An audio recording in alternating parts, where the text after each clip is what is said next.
You know those stories, the ones that sound like bad military fiction where the scruffy underdog suddenly turns out to be a secret ninja? Yeah, well, this isn't exactly one of those. It's much weirder, and it actually happened at one of the most elite private tactical academies in the country, Ares Mountain, or AMTA as they called it, where privilege wears tactical pants and arrogance runs thicker than motor oil. The first time I saw Skylar Vance, or Sky as she was on the roster, I honestly thought she took a wrong turn from a backpacking trip, seriously. She rolled onto the pristine gravel in this beat-up late 90s Ford Ranger, mud-caked halfway up the doors, looking like she hadn't slept in a week. Her windbreaker was faded green, her jeans had seen better decades, and her boots, man, those boots, they looked like something a prospector had worn out trying to find gold, scuffed down to the soles with laces that were just threads clinging to life. She looked totally out of place standing amongst the polished chrome and the perfect haircuts of the AMTA incoming class. And of course, the vultures circled immediately. There was this guy, Chad Hansen, 6 feet of pure entitlement and muscle, the son of a big defense contractor naturally. We called him the Hammer. He just shoves past her, almost knocks her off balance while she's struggling with her ancient canvas rucksack, and his voice, loud enough for the whole courtyard to hear, just sneered, "Out of the way, logistics. This ain't the supply depot." Sky didn't fall, though. She just caught herself with this quiet, almost unnerving stability, the kind of stillness you don't see in people her age, or honestly any age. The laughter that followed was sharp, that kind of military compound laughter where high egos breed malice. And leading the chorus was Tiffany Rhodes, Tiff, who tossed her perfect blonde ponytail and gestured at Sky's faded tee. Seriously, did someone confuse the roster with the grounds crew? This isn't a charity case slot, people. Sky, bless her heart, didn't even blink, didn't offer a comeback. Nothing. She just picked up her pack with these incredibly precise, careful movements and walked toward the barracks, her silence only fueling their mockery. But let me tell you this. Less than 2 weeks later, when that raggedy shirt ripped and what was hidden beneath was finally exposed, every single person who laughed, including the general himself, would freeze solid, realizing they just made the single greatest professional miscalculation of their entire lives. Now, Sky was a walking contradiction, an absolute puzzle box wrapped in worn canvas. Nobody knew she actually came from one of the oldest, wealthiest families in the country, raised with private tutors and estates, but she carried none of that privilege. No labels, no fancy watch, just that plain face, hands that looked competent, and eyes that constantly observed. While the other cadets strutted around trying to measure their worth against each other like they were auditioning for a recruitment poster, Sky just watched, like she was waiting for a signal only she could hear, or maybe just waiting for them to tire themselves out. The first few days were a gauntlet designed to break you, and Major Thorne, a mountain of a man who was the head instructor, took an immediate shine to harassing Sky. "You, a thrift store special, what's your deal? Diversity quota fulfillment, is that it?" he barked. And Tiff, of course, whispered loud enough for the entire platoon to hear, "Bet she's just here to check the box for disadvantaged youth." Sky's response was always the same, quiet as a heartbeat. "Cadet, sir." She wouldn't argue, wouldn't flinch, just stared back with this unnerving calm, like a flat, deep lake. The harassment escalated naturally. One night in the mess hall, Chad and his crew cornered her, dropping his tray on her table. "You know, lost girl, this space is for actual soldiers, not motor pool ghosts." And then, just because he could, he flicked his tray, splattering cold mashed potatoes right across her faded shirt. The room erupted. Phones came out for the social media gold. And Sky?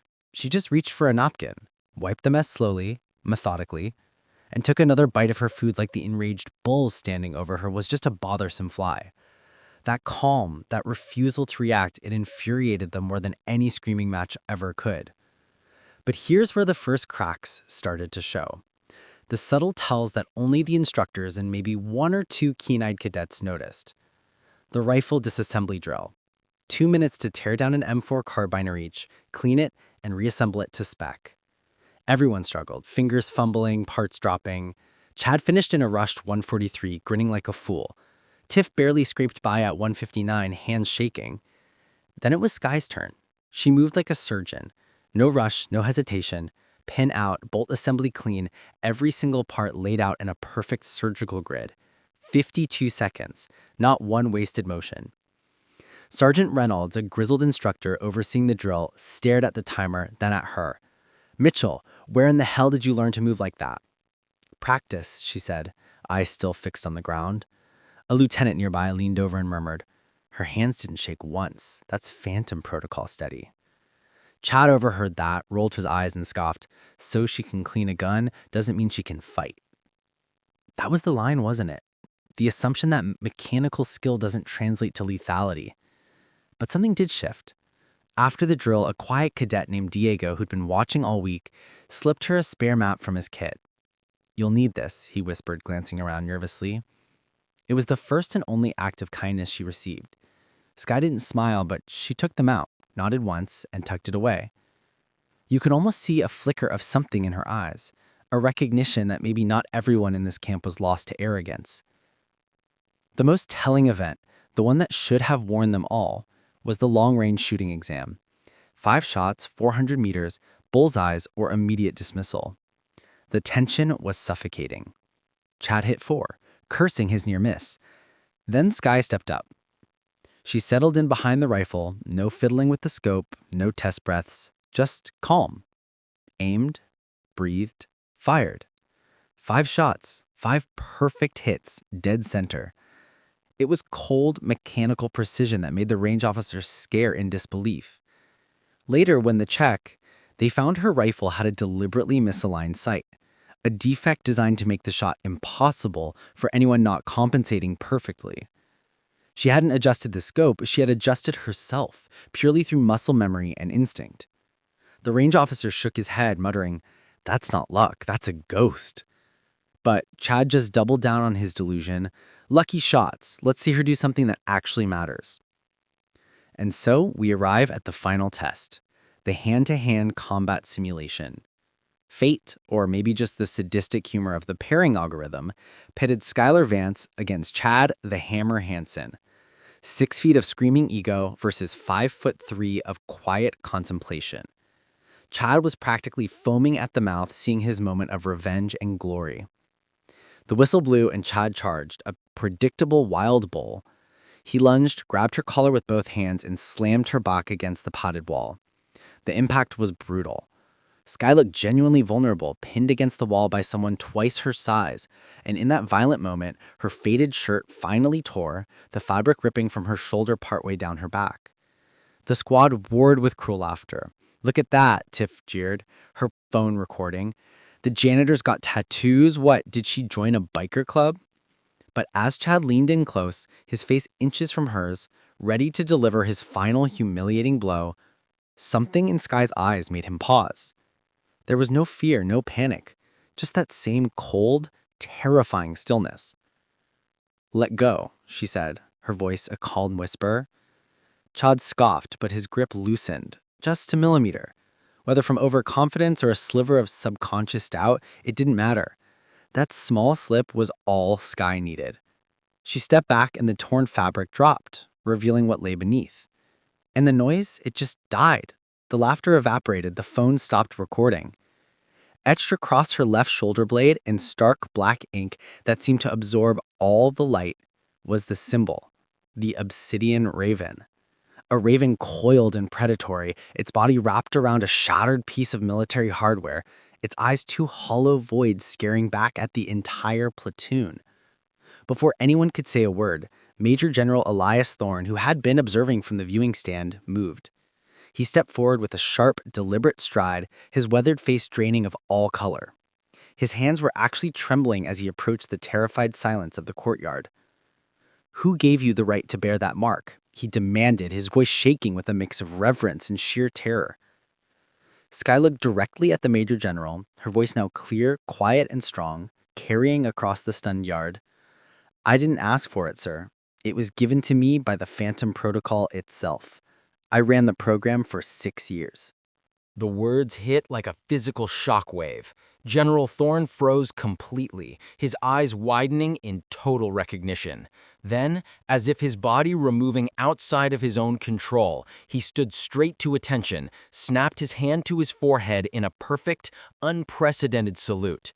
The entire officer corps stared, mouths agape. "No one bears the mark of the Obsidian Raven," Thorne's voice boomed, filled with awe, "unless they are the final and only student of the protocol." Chad stumbled backward, his face turning an ash gray. Tiff's phone clattered to the concrete. His entire identity, built on being the best, the most elite, was dissolving before his eyes. Bullshit! He screamed, his voice cracking with desperation. "I don't care what ink you have. Prove it! Prove it in a real fight!" Skye looked at him, and for the first time since she arrived, the mask of blandness dropped. The quiet control was replaced by something colder, something utterly predatory. "If that's what you want," she murmured. Chad charged again, throwing a wild, overextended haymaker. Skye didn't flinch. She moved like liquid shadow, flowing around his attacks with minimal, almost imperceptible shifts in footwork. He swung and swung, exhausting himself on empty air, his attacks growing sloppier, more frantic. He was predictable, he was arrogant, and she had already finished calculating his pattern. The moment came. Chad lunged one last time, overcommitted, desperate. Skye stepped inside his guard, her arms sliding around his neck in what looked, strangely, like a brief, cold embrace. There was a fraction of a second where they were frozen together. Then, Chad's eyes rolled back, and his body slumped to the mat, unconscious. 8 seconds. That's all it took. No noise, no strikes, just a single, perfectly executed rear-naked choke that cut off the blood flow to his arrogant, muscle-bound brain with surgical, chilling precision. The yard was silent. General Thorne walked over, looked down at Chad, then at Skye, then back at the assembly of shell-shocked cadets. His voice when he spoke was pure, unadulterated command.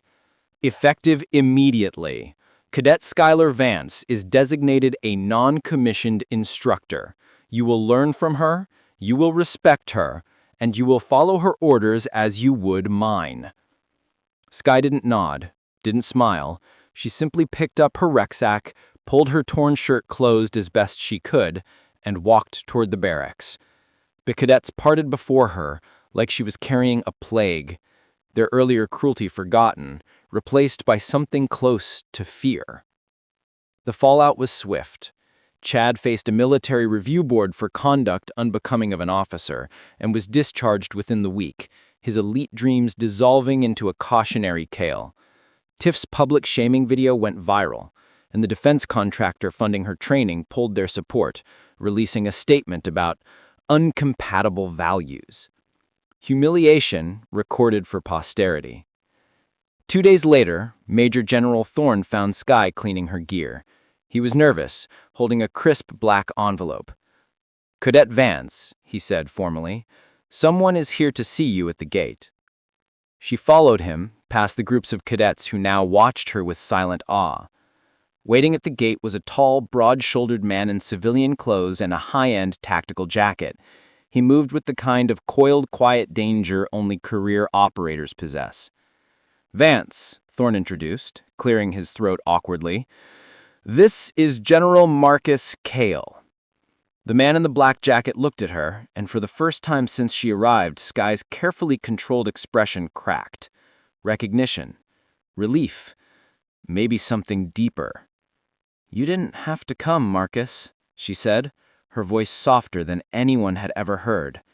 General Cale just gave her the slightest smirk, the corner of his mouth turning up.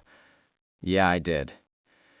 Then, General Thorne addressed the crowd of silent onlookers near the fence, his voice booming one last time. "This is General Marcus Cale, Skylar's husband." The words hit like a shockwave. Tiff dropped her water bottle. Diego, the kind cadet, just grinned.